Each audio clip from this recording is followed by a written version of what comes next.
At night, the desert does not whisper, it waits. Beneath a moon that barely breathes, under stars too tired to twinkle, the silence deepens like a forgotten memory. In a corner of the west where time collapsed and names faded, an old wooden crate arrives without witness, splintered, nailed shut with rust, and carved faintly with the words, "Undelivered." The town Pale Ridge barely exists anymore. A retired telegraph man, a sleeping dog, and Levi, the quietest of them all, make up what's left. No one sees the crate arrive. But come morning, it is there, just outside the abandoned train station. Waiting, inside is a map. Not of rivers or mountains, but of something stranger. The leather is stiff, edges burnt, and its lines seem to breathe when touched by moonlight. During the day, it lies still, but at night, it stirs. Like a sigh from an old book, it unrolls itself not with urgency, but ritual. Levi finds it on the first night and says nothing. He doesn't touch it, only watches. The map moves on its own, curling like smoke, revealing not places, but paths of memory. No compass. No destination. Just one word scrawled at the center. Remember. That night, Levi doesn't sleep. He keeps vigil as the wind rises. The second night, the word is gone, but a new path appears, bending inward like a spiral dream. The third night, Levi packs a satchel. He says goodbye to no one. He steps into the dark. The map glows faintly in his pack, like it remembers being held. The stars above him blink slower. The road doesn't lead north or south, but backward, inward. Each night the map opens again. Each time it changes, not because the world changes, but because Levi does. And as he walks deeper into memory, we walk with him. If you too hear the wind speaking in forgotten syllables, if you've ever stood at the edge of night and wondered where your own silence begins, then stay a while. Tap the like button, not as noise, but as a soft footprint on this quiet path. Subscribe not for stories, but for stillness. Leave a comment, not to be heard, but to whisper something back to the wind. Because sometimes, sleep isn't escape, it's return. A return to old maps. Maps that only open when the world stops watching. Maps that know your name, even when you've forgotten it. So come, walk softly. The path begins where the wind changes and ends. Well, perhaps it never does. The desert does not carry the night like any other place. When the sun sets, it doesn't simply become dark, it exhales. A hush spreads like velvet over the sands, and every grain becomes a whisper of something forgotten. The wind doesn't howl here, it remembers. And on such a night, at the edge of a nearly forgotten town called Pale Ridge, something arrives without sound or witness.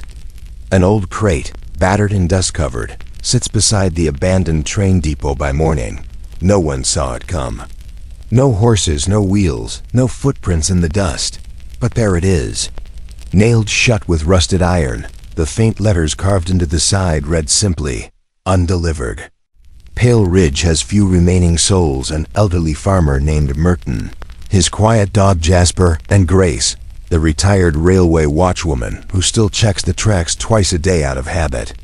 They find the crate together at dawn, the dog sniffing at it, Grace squinting behind her cracked spectacles. Merton runs his hand over the surface and pries it open. Inside, a map. Not paper, but leather, thick, dry, weathered like skin stretched over time. Its corners are scorched, its lines nearly erased. But it feels heavy. Heavier than it should. Grace, with a breath held too long, shakes her head.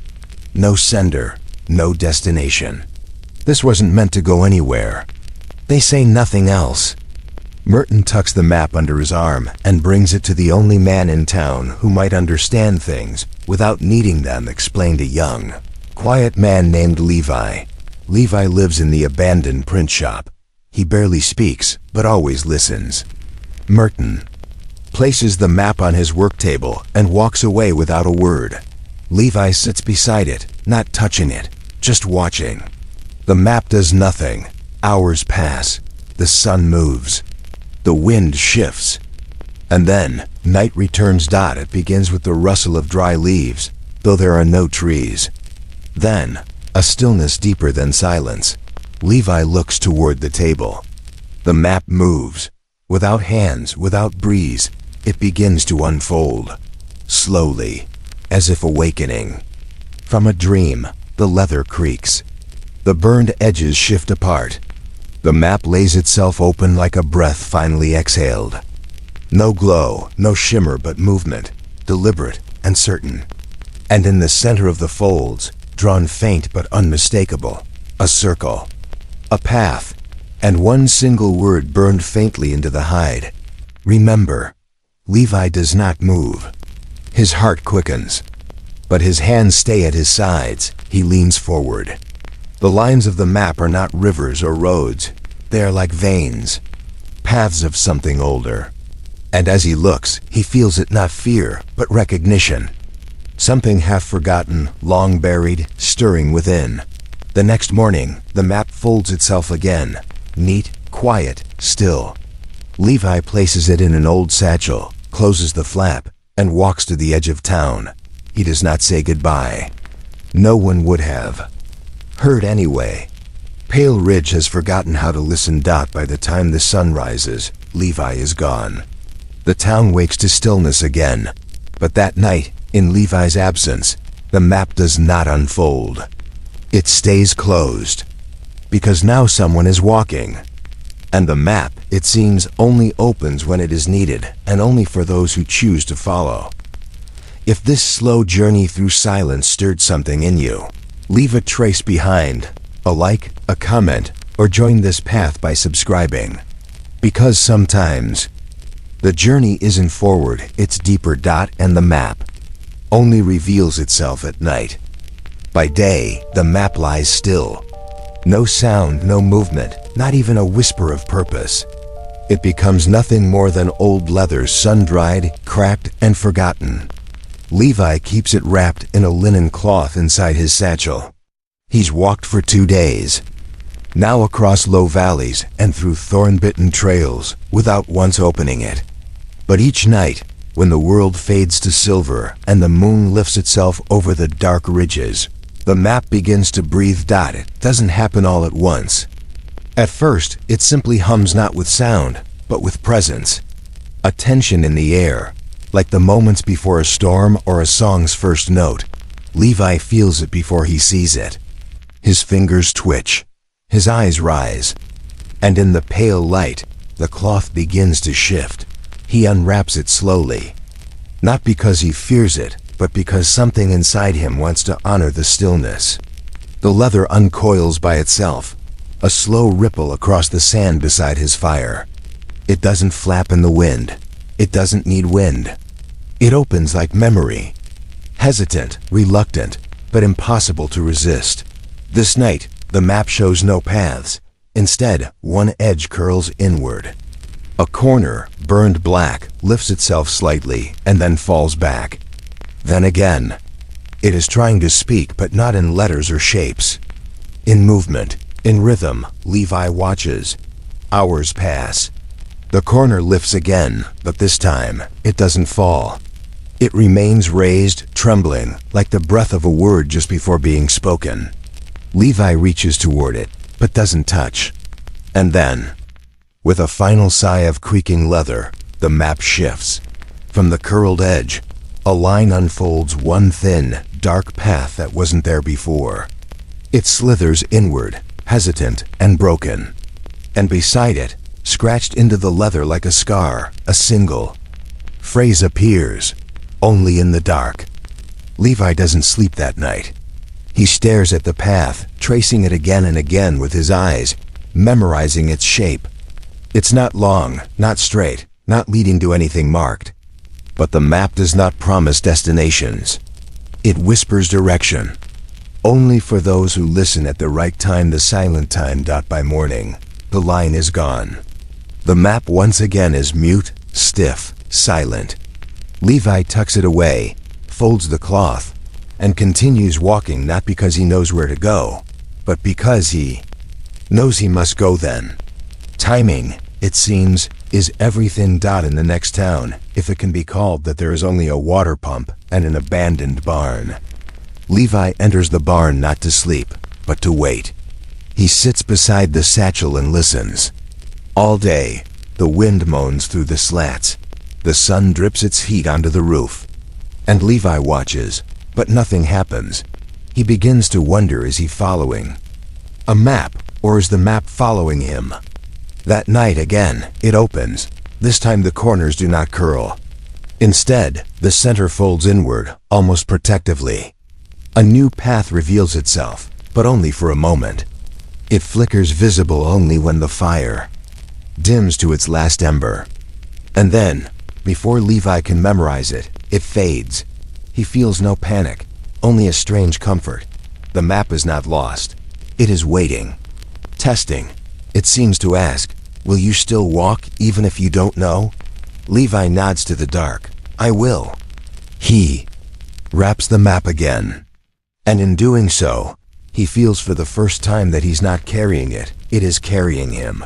If this quiet trail draws you in, let your presence be known with a like, a comment, or by joining this silent passage with a subscription. Some maps don't show roads, they show when to walk. And some only move when the night does. The third night was colder than the last. The stars had pulled back, hiding behind gauze-like clouds, and the fire Levi built refused to grow beyond a quiet flicker. He sat cross-legged, the map before him, still closed, still unmoving, until the wind died. That's when it happened again. No rustling. No spark of magic. Just motion, deliberate, slow, like the lid of an old music box lifting by itself. The leather unfolded with its now familiar grace, revealing its worn surface to the night. This time, Levi did not wait. He leaned forward, his breath shallow, eyes fixed. The map did not show a trail or a destination. Instead, a single circular line emerged, beginning at one edge and curling in upon itself like a spiral. The line was not drawn, not etched, it formed. Like frost on glass or ink rising from within, Levi blinked. The circle completed, and then, a word. Right at the center. Soft, almost glowing against the aged leather. Remember. The moment he saw it, something inside him shifted. It wasn't recognition, not quite. It was like a knock on a door he didn't remember closing. A name at the tip of the tongue. A feeling just outside memory's reach. He whispered the word. Remember, the map responded barely. The circle shimmered. The edges fluttered. But then it settled again into silence. Levi didn't sleep. He stared at that circle, waiting for it to do more, say more. But nothing came. No voice. No second word. Just that strange command, or maybe plea, remember. He tried to recall what he was meant to remember. A face? A place? Nothing rose to meet him, but the map didn't forget. It held that single line and single word until dawn, when it closed again on its own, folding the circle and the word back into its creases. By morning, the sky was gray and low. Levi packed up. Camp without speaking, without eating. Something had been stirred. Not a path to follow, but a door to open. A question had formed in his chest, heavy and wordless. He walked not by compass, but by instinct. He didn't choose north or west. He simply walked where the stillness seemed. Thinner, where the wind didn't resist him. And all day, that one word echoed, remember. By the time the stars returned, he had reached a stone hollow, the mouth of a dry well. There was no water, but there was a perfect circle etched into the ground beside it, almost identical to the one the map had shown. Levi laid the map out. Next to it, again, the leather stirred. Again, the circle appeared, but this time, something else followed. Lines grew from the circle, thin threads like veins, leading outward in 4 directions, and at each end, a word appeared. North, regret. South, silence. East, loss. west, name. Levi's breath caught in his throat. He looked up. The world was unchanged. Still sand, still stone. But within him, something cracked. Not broken open. This was not a map of land. It was a map of memory, of choice, of directionless directions. And at the center, always, was that word, remember. He sat in silence until the fire burned out. When he looked down again, the words were gone. The circle remained but empty. Empty, but full of meaning. If you've followed Levi this far, know that this map too needs travelers. If this journey touches something quiet in you, leave behind a trace like a word, a step forward in silence. Subscribe to continue down this path, where each night brings not answers, but better questions. Levi walked, though the path ahead was never paved. The map, once a silent observer, now unfolded each night with gentle precision, revealing not roads but recollections, not landscapes but layered memories. As he moved forward, the desert around him seemed to shift in tandem with his thoughts. The dunes, once uniform, now held patterned swirls and lines like the loops of handwriting, long faded from letters never sent. During the day, the heat bent the horizon. But at night, when the map opened once more, the sand beneath him whispered stories. His boots sank deeper, not into earth, but into recollections. Each step pressed into time, unearthing fragments. The smell of tobacco from his father's coat, the brush of wool from his mother's shawl, the laughter of someone long gone soft as desert wind. The map did not guide him forward, it reflected inward. One night, it revealed not a trail but a symbol, a handprint in the center of the leather, as though someone or something had touched it from the inside. Levi pressed his own hand atop. The leather warmed. A shimmer ran across its surface, and when he pulled his hand away, the lines had changed. Now they formed a path that split into three. One led toward a mountain drawn like a jagged scar, one toward a river sketched with fading ink, and one into a blank, empty space, no lines, no names, only open hide. Levi hesitated. The mountain felt like resistance, the river like memory, the emptiness like forgiveness. He closed his eyes and listened. The wind had stilled, even the stars held their breath. He chose the blank space, not because he knew what was there, but because he didn't. He walked through the dunes, now shifting like slow waves. The silence grew deeper, not oppressive, but vast, as though even the night understood the weight of what he carried. He passed a ridge where the sand was darker. There, half buried, was an old journal. The cover was scorched. Inside, no words, only pressed flowers, long dead. He held it for a while, then left it where it was. Memory didn't always need to be carried. Sometimes it only needed to be honored. That night, the map remained open, but it did not show a destination. Instead, it pulsed gently with light, as though breathing. Levi lay beside it, not as a traveler beside his guide, but as someone beside a companion. He whispered to no one, "Keep showing me what I've forgotten." The stars above made no sound, but the sand, stirred by a breeze unseen, drew a single line beside him. One more step, one more story. And as you follow this tale through the stillness of night, remember, if it speaks to your silence, mark your passage. Leave a trace, a like, a comment, or simply return each evening to walk further down this quiet map. Subscribe and wander with us. The sun had not yet reached the valley floor when Levi arrived. The morning was colorless, as if the world had chosen to breathe in grayscale for a while. Above him, the sky was painted with faded strokes of blue and ash. Beneath his boots, the cracked earth held a silence that felt heavier than any sound. This valley, once lush, once spoken of as a place where rain would find its way even in the driest seasons, was now little more than an expanse of brittle air and forgotten promises. Levi stopped beside a bent tree whose roots curled above the ground like knuckles twisted by time.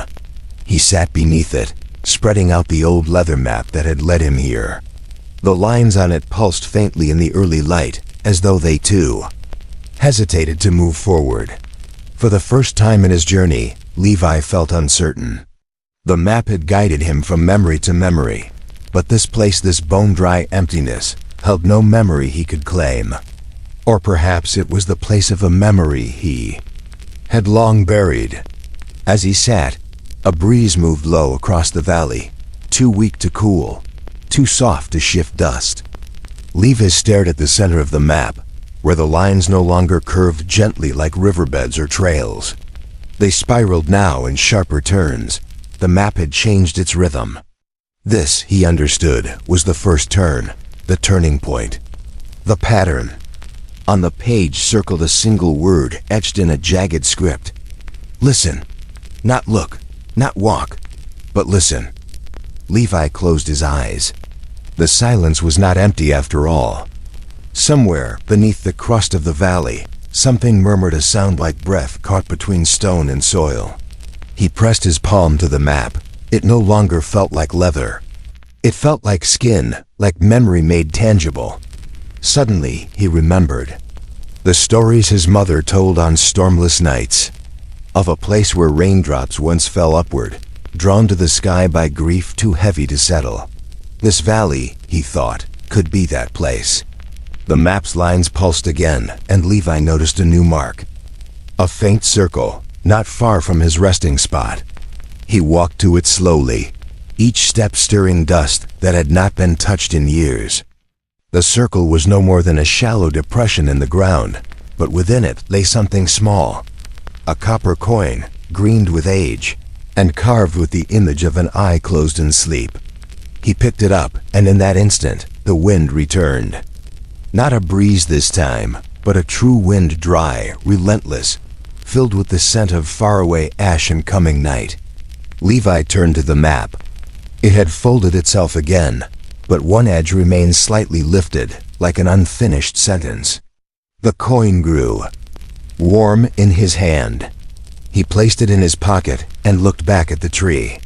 It was now shedding leaves it never had. The rain didn't forget this place, he whispered. We just stopped listening for it.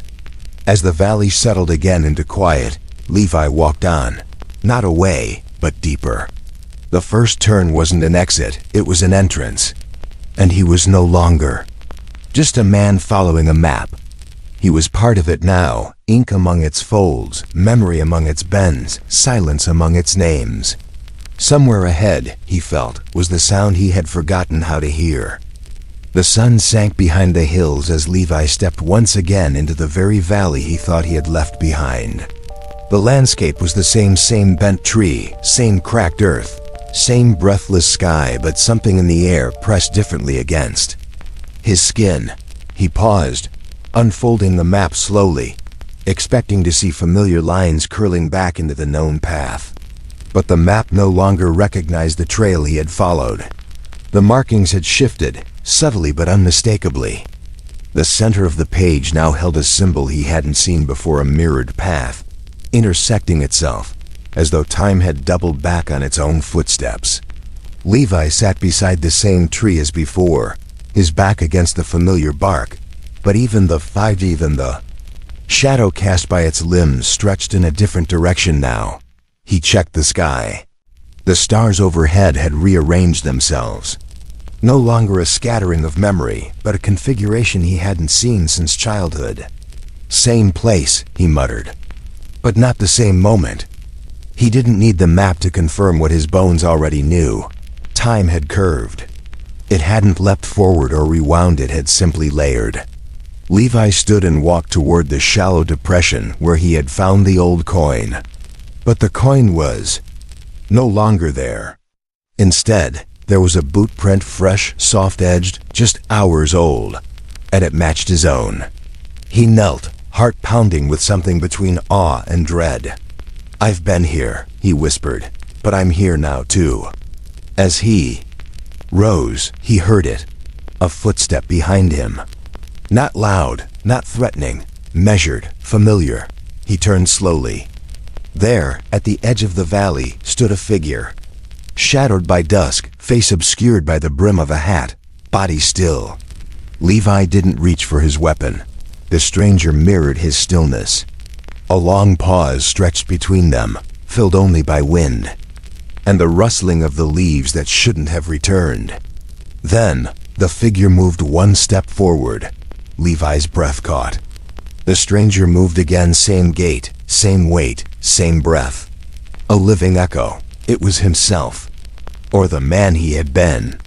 The Levi who had once stood at this very point, believing he was alone, not knowing he was being watched by the version yet to come.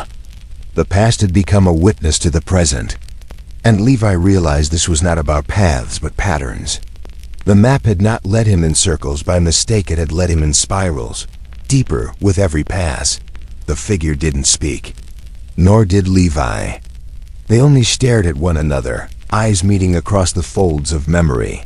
Then, without a sound, the shadow turned and walked away back toward the horizon, into a light Levi hadn't seen before. A dawn that didn't belong to this hour. Levi looked down at the map. It shimmered faintly, the lines adjusting to accommodate the new rhythm. In its center now were 3 words: "Meet your echo." He folded the map and held it close. The air was colder than it should have been, not because of the wind, but because of something left unsaid. Somewhere in the fabric of time, a knot had formed, and Levi had touched it.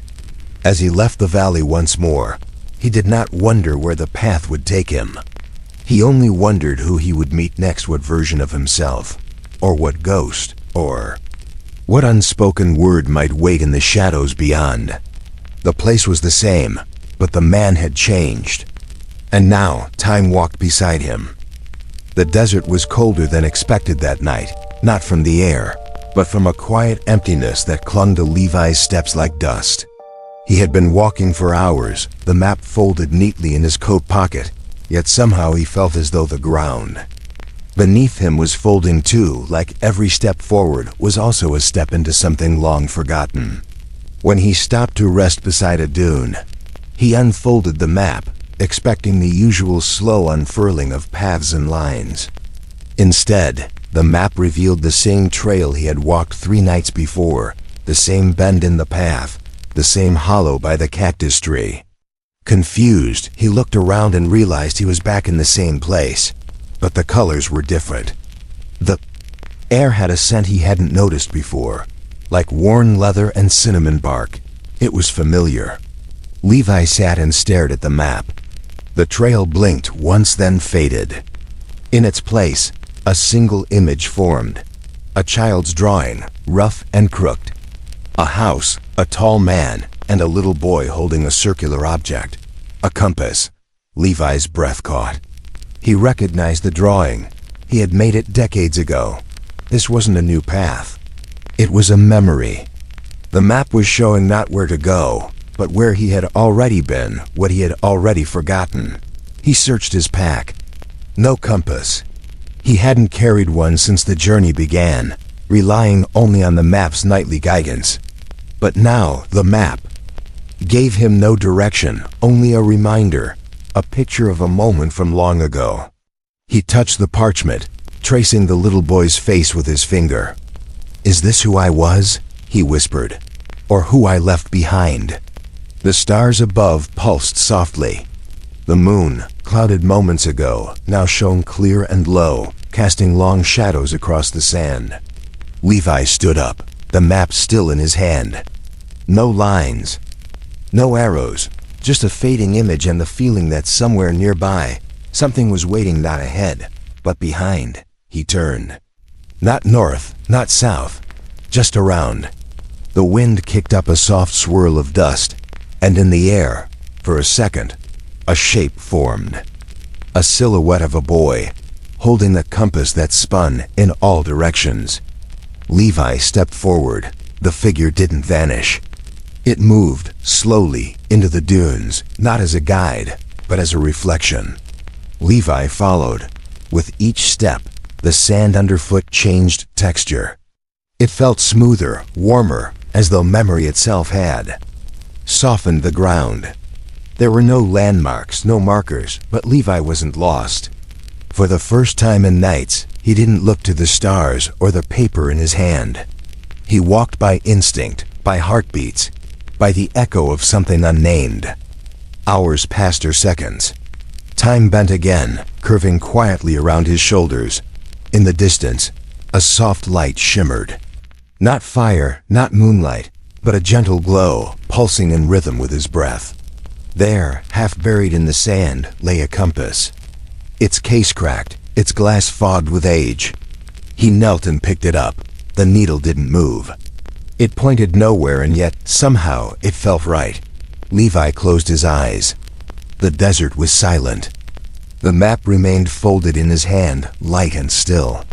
In that moment, he understood. The compass had never been lost.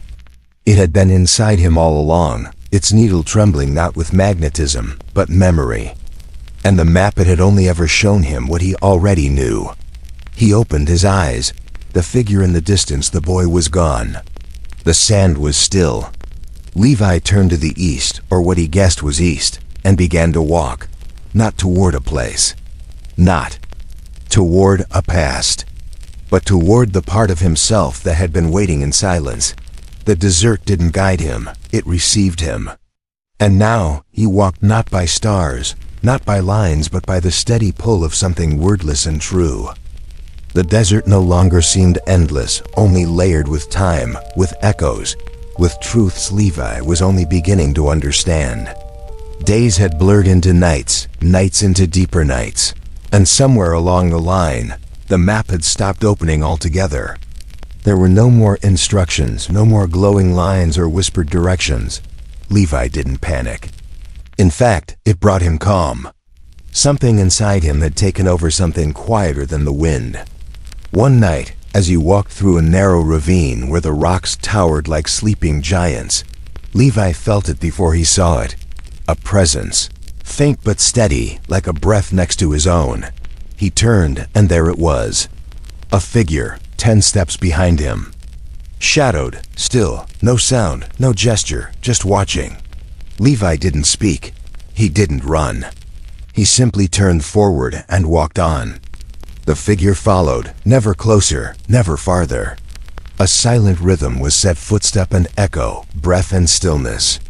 In the next valley, where a cracked riverbed carved a path through dying cacti, Levi stopped to drink. The figure stopped too. No words passed between them. But Levi felt less alone. Each night that followed, the figure appeared, always at the edge of light. When Levi rested, it stood still. When Levi woke, it had already begun to walk. It made no demands. It only accompanied. And Levi began to wonder, was this a memory? A ghost? Or something born of the silence he'd carried so long? The map remained in his coat pocket, unopened, untouched. His hand brushed over it from time to time, but he no longer needed it. He walked by feeling now. Not through terrain, but through memory. The path rose and fell through dry hills, scattered bones of long-forgotten animals dotting the sands. Levi's feet moved without question. Every bend felt familiar, though he'd never been there before. And still, the figure remained. One evening, they came upon a circle of stones charred in the center, as if a fire had once burned there. Levi sat. The figure stood nearby. The silence between them grew deeper, richer, as if words would only break what was already whole. Levi spoke anyway. "Do you remember this place?" No answer, just wind. But in the air, something shifted. A warmth, like the breath of someone sitting beside you, even if they are gone. Levi lowered his head. "I think you've been with me a long time," he said, before I even began walking. The figure didn't move, but Levi felt it a nod. Somewhere in the space between stars. Later, as he lay on the sand, watching the sky pull clouds into long silver ribbons, he whispered, "You don't need to speak. I hear you anyway." And in that moment, Levi realized some companions walk beside us, not with words, but with memory. Not with noise, but with presence. The next morning, the figure was gone. Or perhaps it had never truly been separate from him. Levi stood, his body sore but steady. He looked to the horizon, where the dunes curled like sleeping waves. No map guided him, no voice called his name.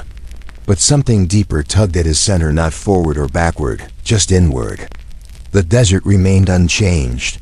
But Levi was not the same man who had once followed glowing lines. He was becoming the line, the direction, the compass itself. And for the first time, the silence felt not empty, but whole. The desert had lost its harshness. Now it simply existed, like a breath being held. Levi had walked many nights under a sky that seemed frozen in time, but this night was different. When he reached into his coat, the map wasn't there. Not lost, just absent, as if it had chosen to stay silent. He paused under the stars, unsure. For so long, the map had been the only voice in the dark, but now silence. That was when he saw it again. The shadow, just a few paces behind him, unmoving, familiar. Not in face, but in presence. Levi gave a faint nod and began to walk. The shadow followed. No words, no gestures. Just footsteps on dry sand, two figures in sync, chasing a horizon that didn't promise answers. The wind picked up, lifting dust in soft spirals. The silence between them was not cold, it was weighty, almost sacred. They passed an old well long, buried in sand, and Levi glanced back. The shadow paused beside it, as if recognizing something Levi could not. Then it moved again, and so did he. As the night deepened, the path vanished entirely. No trails, no signs, just the rhythm of walking. Levi closed his eyes for a moment and listened, not for sounds, but for something deeper. He realized the map had never shown the way. It had only reflected the direction already inside him. And now, without it, he wasn't lost. He was free. Ahead, the moonlight touched a ridge, and for a second, Levi thought he saw the shadow step. Ahead of him, leading. Maybe it was. Maybe he had become the one following, and maybe that was the point. They walked together, wordless, steady, until the first breath of morning turned the sky a pale gray. The map had said nothing. Yet Levi had never felt more certain. That night, Levi reached a plateau where the air grew still and the stars blinked slower than usual. The wind, once playful with the edges of the map, now passed silently by. He sat by a withered tree and reached for the map, but it didn't open. No movement, no whisper. Just the folded weight of leather resting in his lap like a closed book that had finished its last chapter. For a moment, Levi felt an emptiness, like a companion had turned away without a farewell. But then he looked up. The sky was vast and unmarked, but within it, he saw a quiet invitation not to be guided, but to simply continue. He stood, tucked the map under his arm, and walked. His steps were not hurried, nor hesitant. They were steady. Around him, nothing pointed the way, and yet he did not feel lost. He passed an old fence where rusted wire hung like forgotten music. He passed a stone with no carving, yet he bowed his head as if remembering a name. At the ridge, he paused. The folded map still hadn't stirred. He placed it on a rock and let it be. Maybe that's enough, he whispered. Maybe it's time for silence to speak. A breeze came, not loud, just enough to brush the dust from his boots. Levi turned and walked on, hands in his pockets, eyes on nothing, mind adrift. The map never opened again. But Levi didn't look back. Because sometimes, the map's purpose ends not with a direction, but with the acceptance that you've already arrived. And in that folded silence, a journey quietly closes not with a sound, but with stillness. If this ending found your heart, leave a quiet echo for us, alike, a thought, a soft presence in the comments, and maybe meet us again beneath another still sky. The wind fell quiet, as if holding its breath for an ending long delayed. Levi stood still, boots half buried in pale desert dust, beneath a sky where even the stars seemed to pause. The old map, curled from countless nights, stirred once more. But this time it did not shiver or glow or unfold with mystery. It opened slowly, like a sigh after a long silence, and revealed no paths, no symbols, only a single, faded sentence etched in the center. The place you've arrived is the place you once forgot.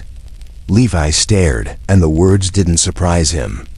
Because he knew, in a way only the quiet can teach, that he'd been walking not toward a place, but toward a memory, a soft buried truth folded into his own heart.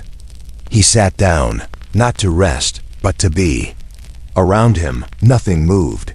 No sound but the hush of dust settling. The map, its purpose complete, slipped from his hand and lay still. Levi closed his eyes not to sleep, but to listen. And in that stillness, something tender echoed inside him. A peace not of arrival, but of remembering. If this final step brought you somewhere quiet inside yourself, leave behind a gentle sign for us, a like, a comment, a quiet presence. And when the night calls again, we'll be here, unfolding another forgotten map. Subscribe, and let silence be your compass.